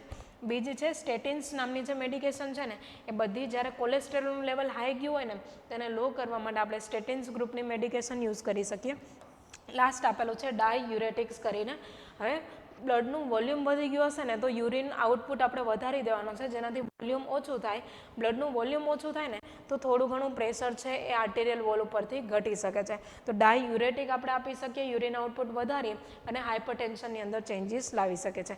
તો આ બધી મેડિકેશન છે જે આપણે એન્ટી હાઇપરટેન્સિવ, ઇફ હાઇપરટેન્શન છે તો એને ટ્રીટ કરવા માટે યુઝ કરી શકીએ છીએ. નેક્સ્ટ સ્લાઇડની અંદર હવે આપણે આવી ગયા છે ડિરેક્ટલી સર્જિકલ મેનેજમેન્ટ ઉપર કે કઈ કઈ સર્જરી આપણે પરફોર્મ કરવાની છે. વર્ડ બાય વર્ડ આપણે જઈશું જેનાથી તમને બેટર આઈડિયા આવી શકે. એમાં છે ફર્સ્ટ પર્ક્યુટેનિયસ ટ્રાન્સલ્યુમિનલ કોરોનરી એન્જિયોપ્લાસ્ટી. કોરોનરી છે, શાના રિલેટેડ હશે, કોરોનરી આર્ટરીના રિલેટેડ. એન્જિયોપ્લાસ્ટી, પ્લાસ્ટીનો મતલબ થશે રિપેર કરવાનું છે. ઓકે, કોરોનરી આર્ટરીને આપણે રિપેર કરવાની છે કઈ રીતના, તો કે ટ્રાન્સલ્યુમિનલ. આ આપણી આર્ટરી છે તો અંદરનો જે પાર્ટ છે ને એને લ્યુમેન કહેવામાં આવે છે, આટલા પાર્ટને. તો લ્યુમેનની અંદર જવાનું છે કઈ રીતના, તો કે પર્ક્યુટેનિયસલી. સ્કિનની અંદર ઓપનિંગ કરી અને આપણે વેસલ સુધી પહોંચીએ ને તો એને કહેવામાં આવે છે, સ્કિનમાં ઓપનિંગ કર્યું એને આપણે કહીશું પર્ક્યુટેનિયસ. બેઝિકલી કોરોનરી આર્ટરીને રિપેર કરવાની છે. કેથેટર આપણે લ્યુમેનની અંદર જવા દેવાનું છે સ્કિનમાં ઓપનિંગ કરીને. ઓકે, હવે કેથેટર અંદર જવા દઈશું ને એની અંદર શું હશે, જો આ દેખાય છે બેટા, આ આપણું કેથેટર છે. એના પછી આ બ્લુ કલરવાળો જે પોર્શન દેખાય છે ને એ આપણો બલૂન છે, ફુગ્ગો છે, એ બલૂન છે. અને એની ફરતે આ વાળો જે પોર્શન દેખાય છે ને એ વસ્તુ છે સ્ટેન્ટ. બરાબર, હવે શું કરવાનું, સ્કિનની અંદર ઓપનિંગ કરી અને આપણે વેસલ સુધી આપણું કેથેટર પહોંચાડવાનું છે. કેથેટરની અંદર આટલી વસ્તુ હશે. અહીંયા પહોંચી ગયું ને એના પછી આ જે બલૂન છે ને એને આપણે ઇન્ફ્લેટ કરવાનો છે, ફૂલાવવાનો છે. આની અંદર જો જ્યારે ઇન્સર્ટ કરશું ને ત્યારે બલૂન એકદમ ડિફ્લેટ હશે, બિલકુલ બી એર નહીં હોય. બટ એકવાર એ પર્ટિક્યુલર પ્લેસ સુધી પહોંચી જાય ને એના પછી બલૂનને આપણે શું કરવાનો છે, ઇન્ફ્લેટ કરવાનો છે, ફૂલાવવાનો છે. બલૂનને ઇન્ફ્લેટ કરશું ને એટલે સ્ટેન્ટ જોવો અહીંયા, આખો સ્ટેન્ટ આપણને આપેલો છે. હવે આની અંદર જો સ્ટેન્ડ એકદમ ભેગો છે, આની અંદર જો સ્ટેન્ડ આખો કેવો છે, દૂર થઈ છે, દૂર જતો રહ્યો છે. તો આ રીતનું થઈ શકે. કઈ રીતના બચી શકે આમાંથી, તો કે અહીંયા જુઓ, આ આખું એથ્રોસ્ક્લેરોસિસ ફોર્મ થયું છે, આ પણ આખું એથ્રોસ્ક્લેરોસિસ ફોર્મ થયું છે. અને એના લીધે વેસલની અંદરથી જે બ્લડ પાસ થવું જોઈએ ને એના માટે એકદમ નેરો પાથવે બની ગયો છે. તો આપણે પાથવેને કેવો કરવાનો છે, વાઇડન કરવાનો છે, થોડોક પહોળો કરી દેવાનો છે. તો કઈ રીતના પહોળો કરી શકીએ, કેથેટર અને બલૂન થ્રુ કરી શકે. બટ માની લો કે કેથેટર અને બલૂન કાઢી લીધા અને સ્ટેન્ટ નહીં રાખ્યો તો ફરીથી નેરો થઈ શકે છે. એવું ના થાય ને એટલા માટે સ્ટેન્ટ છે ને એને ત્યાં ને ત્યાં રાખવામાં આવે છે. કેથેટર અને બલૂન બે વસ્તુ છે રિમૂવ કરી દેવામાં આવશે. ઇન્સર્ટ કેટલી વસ્તુ કરી, કેથેટર, બલૂન અને સ્ટેન્ટ. એના પછી શું કર્યું તો કે બલૂનને આપણે ઇન્ફ્લેટ કર્યો, જેનાથી સ્ટેન્ડ છે વાઇડલી ઓપન થયો. એના પછી શું કરવાનું, કેથેટર અને બલૂન રિમૂવ કરી દેવાનું અને સ્ટેન્ડ છે એને જગ્યા ઉપર પ્લેસ કરી દેવાનો, જેનાથી એથ્રોસ્ક્લેરોસિસ છે ને એ હવે આપણી આર્ટરીને ડેમેજ કરશે નહીં અને જોઈએ એટલો બ્લડ ફ્લો છે એને પાસ થવા દેશે. તો આ રીતના આપણે કોરોનરી આર્ટરીને રિપેર કરી અને બ્લડ ફ્લો છે એને રિસ્ટોર કરી અને હાર્ટ છે એને ટ્રીટ કરી શકીએ છીએ. નેક્સ્ટ કયું આપેલું છે સર્જરીની અંદર? ઓકે, નેક્સ્ટ છે સિમ્પલ એકદમ આપેલું છે coronary artery bypass graft. Simply સમજી લઈએ. બાયપાસનો મતલબ શું થાય? બીજો કોઈ વે ક્રિએટ કરીએ ને તો એને કહેવામાં આવે છે બાયપાસ. ઓકે, હવે આપણે બધે જોયેલો હશે, માની લો કે કોઈ રોડ ઉપર કન્સ્ટ્રક્શન વર્ક ચાલતું છે ને, તો એ જે મેઇન રોડ છે ને એને બંધ કરી દે અને સાઈડમાં એક બીજો રોડ બનાવી દે છે કે જ્યાં આપણે ટેમ્પરરી એનો યુઝ કરી શકીએ. આ જે બીજો રોડ બનાવેલો છે ને આપણે એને બાયપાસ કહીએ છીએ. સેમ વર્ડ બાયપાસનો મિનિંગ બી અહીંયા થશે, બટ રોડ હશે નહીં. હવે શું થશે, કોરોનરી આર્ટરીની અંદર આપણે બાયપાસ ગ્રાફ્ટ લગાવવાનો છે. બેઝિકલી કરવાનું શું છે તો કે મેઇન જે કોરોનરી આર્ટરી છે એમાં બ્લોકેજ આવી ગઈ ને તો કોરોનરી આર્ટરી જેવી બી છે ને એને બ્લોક કરી દેવાની છે. એની જગ્યા ઉપર આપણે નવો આવી રીતના ગ્રાફ્ટ છે એ લગાવી દેવાનો છે. એ ગ્રાફ્ટ છે બીજી કોઈ જગ્યા ઉપરથી આપણે આર્ટરીનો ગ્રાફ્ટ પણ લઈ શકીએ અને વેઇનનો ગ્રાફ્ટ પણ લઈ શકીએ છીએ.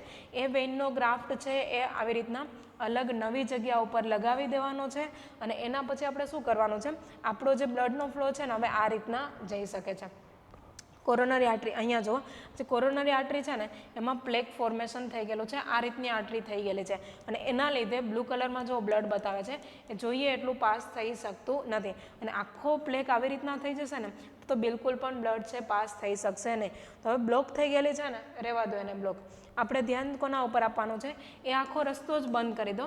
એની જગ્યા ઉપર આપણે આખો ન્યૂ વે છે એ ક્રિએટ કરી અને બ્લડ ફ્લો છે એને રિસ્ટોર કરી અને નોર્મલ લેવલ સુધી લાવવાનો છે. આવી રીતના અલગથી ગ્રાફ્ટ લગાવી અને આપણે રિપેર કરીએ તો એને કહેવામાં આવે છે coronary artery bypass graft. Okay, next આપેલું છે એથ્રેક્ટમી કરીને. એથ્રેક્ટમી છે ને બેઝિકલી ઇન્વેઝિવ પ્રોસિજર છે જેની અંદર શું કરવામાં આવે છે તો કે પ્લેક જે બિલ્ડઅપ થયેલો છે ને એને આપણે રિમૂવ કરવાનો છે. હવે પ્લેક વર્ડ આપણે 1000 ટાઈમ અત્યાર સુધીમાં સાંભળેલો છે. બિલ્ડ થયેલા પ્લેક છે એને રિમૂવ કરવાનો છે. આર્ટરી છે, માની લો કે આવી રીતના બંને સાઈડ ઉપર પ્લેક છે બિલ્ડઅપ થઈ ગયેલો છે, તો આ જે બિલ્ડઅપ થઈ ગયેલો પ્લેક છે ને એને આપણે રિમૂવ કરવાનો છે, કાઢવાનો છે. તો એ વસ્તુને કહેવામાં આવે છે એથ્રેક્ટમી. હવે કઈ રીતના કાઢી શકીએ ને એના જો વેઝ આપણને અલગ અલગ આપેલા છે. નેક્સ્ટ સ્લાઇડની અંદર જોઈશું. જુઓ, અહીંયા જે યલો કલરનો પોર્શન આપણને જેટલો પણ દેખાય છે ને એ શું થયેલું છે, એથ્રોસ્ક્લેરોસિસ થયેલું છે અને એના લીધે બ્લોક થઈ ગયું છે.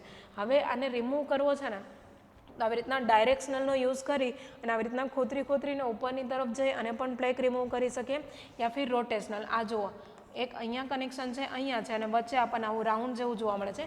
કન્ટિન્યુઅસલી ફેરવતા રહેશું ને તો આનું જે ફ્રિક્શન એથ્રોસ્ક્લેરોસિસ ઉપર પ્લેક ઉપર આવશે ને તો ધીરે ધીરે જો પ્લેક આખો ખરવા લાગેલો છે. તો આવી રીતના પણ પ્લેકને રિમૂવ કરી શકે છે. યા ફિર ટ્રાન્સલ્યુમિનલ એક્સ્ટ્રેક્શન, મતલબ કે આખું લ્યુમેનની અંદર કેથેટર ઇન્સર્ટ કરીને આખા પ્લેકને રિમૂવ કરવાનું છે કેથેટરની સાથે. અને લાસ્ટ આપેલું છે લેઝર.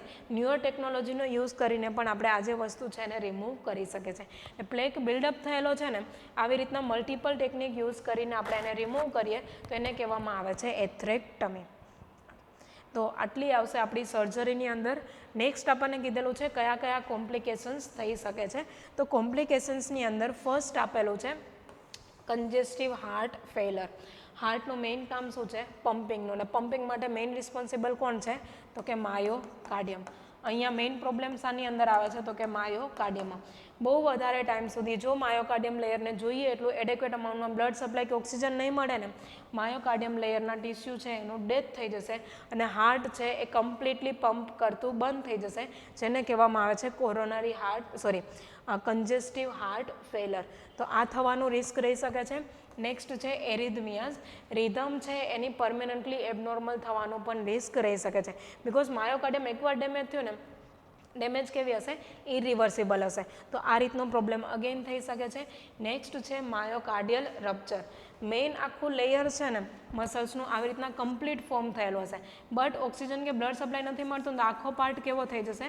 કમ્પ્લીટલી ડેમેજ થઈ જશે અને એના પછી ગમે ત્યાં આવી રીતના રપ્ચર પણ થવાનો રિસ્ક રહી શકે છે.